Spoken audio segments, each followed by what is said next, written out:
kerja dan kemauan yang kuat untuk bekerja, bukan gelar. Selepas Anda di sini, apabila Anda memilih untuk berusaha, karena memang itu pilihan yang paling mungkin pada dewasa ini, ialah ada bukan ijazah Anda yang penting lagi, tapi skill Anda, kemampuan Anda lah yang penting. Saya semenjak lulus tahun 1967, 58 tahun yang lalu, cuma satu kali saya buka ijazah saya. Lainnya di lemari. Walaupun ijazah saya harus hati-hati, harus betul disimpan baik-baik. Nanti di belakang hari dipertanyakan kalau tidak ada aslinya. Ya. Itu masalah besar. Kalau Anda sudah jadi gubernur, jadi bupati, jadi apa, ditanya ijazah tidak ada, Anda memalukan seperti ini. Jadi tolong diplastik nanti ijazah Anda itu supaya aman. Ya. Nah itulah sedikit tentang ijazah. Setelah ini ijazah dapat dari Pak Rektor, ada simpan lemari dan Anda tidak pernah buka lagi. Karena di dunia usaha ijazah tidak ada artinya. Yang ada artinya adalah kemampuan, semangat dan kemauan yang keras. Itu modal Anda. Dan saya yakin Anda semua. Saya tahu di UNAS ini bukan hanya orang Bugis Makassar, ada dari luar daerah, ada dari Bali, dari Jawa, dari Kalimantan, macam-macam. Tapi Anda sudah berada di sini dalam suasana budaya Bugis Makassar. Budaya Bugis Makassar selalu dimaknakan dengan 4 sifat yang kuat. Pertama, dia harus maca, pintar. Karena itulah memang budaya kita harus belajar. Tidak mungkin ada pintar tanpa belajar atau pengalaman. Yang kedua adalah berani. Anda harus berani seperti itu. Dan ketiga tentunya Anda harus punya ide dan semangat yang baik. Tanpa itu Anda tidak akan bisa lolos dalam dunia yang sulit ini. Saya katakan sulit, karena saya pun mengalami kesulitan dalam beberapa hal. Pada dewasa ini dari segi ekonomi, walaupun kita mempunyai cara untuk mengatasi. Kan itu pasti orang pintar semua ya. Wah, tapi saya tidak mau kalah. Saya suruh Pak Handoko apa? Saya suruh di testing dengan ini ilmu psikologi. Jadi IQ-nya sama EQ-nya. Intelligence quantum sama emotional quantum. Nah supaya apa? Ini benar pinter atau ngerepek iki. Orang banyak tuh sekarang gonjang ganjing urusan ijazah bener apa enggak. Lah kok susah amat ya. Kan kalau ada ijazah ya udah aja dong. Kasih aja. Ini ijazah saya. Gitu loh. Nah, dengan demikian. Lah ini kan saya pusing ya ngurusi orang pinter-pinter ya.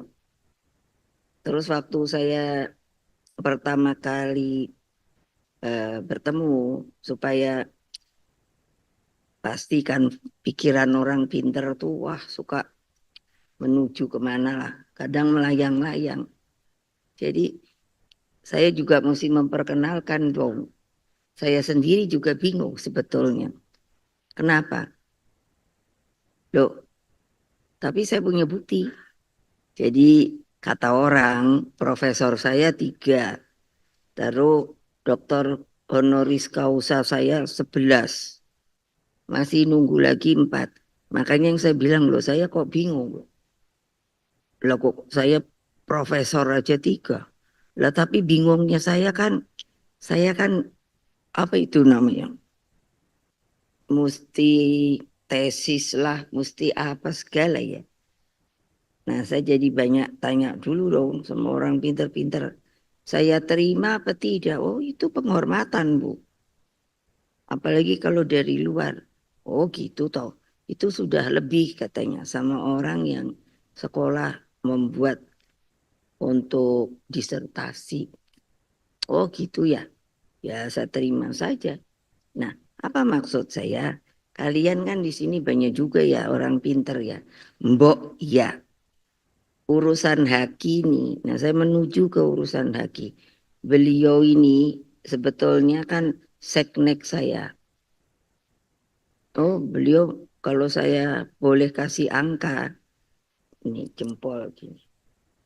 Kan saya cuma 3 tahun presiden. Lo iyalah, mesti terus terang lah. Orang sekarang karena takut atau apa. Walah, kalau saya dengeri orang ngomong, ini niatnya apa atau benernya. Wah, kiri kanan dulu ke sana sana sana. Padahal saya sudah tahu maunya ke situ. Orang Indonesia kok saiki ngono to yo. Saya maaf ya, nggak ada loh. Saya lihat punya jiwa pejuang lagi gitu. Saya suka kangen loh sama para pendiri bangsa. Kalau ngomong tuh ceplas, ceplos gitu loh. Enak, gua ular kambang gitu loh. Aduh pusing malah kadang jadi nggak ngerti. Nah, ini tuh saya bilang sama beliau. Kalau berdua, kalau sebagai penghormatan banyak orang pasti ibu. Tapi kalau berdua kadang saya mas sama mbak. Saya bilang, tolongin saya dong. Kok saya ini segitu banyak orang pinter-pinter. Gak ada yang ngomongin sama saya soal haki. Hak atas kekayaan intelektual. Why? Karena ini beliau udah saya takut beliau ini takut kalau saya karena orang ini politisi. Saya rasa hanya di Indonesia ijazah seorang presiden itu dipermasalahkan dan ini sudah berjalan berbulan-bulan bahkan setahun lebih. Saya sendiri tidak tahu agenda apa, drama apa yang tengah dipertontonkan di balik drama ijazah ini. Pasti di belakang itu ada agenda-agenda yang ada di balik cerita di permukaan. Padahal masalah ijazah itu kan hal yang sepele. Tunjukkan dengan bangga dan sukarela, silahkan diuji di lab sehingga selesai masalahnya. Tapi nyatanya itu tidak atau belum dilakukan.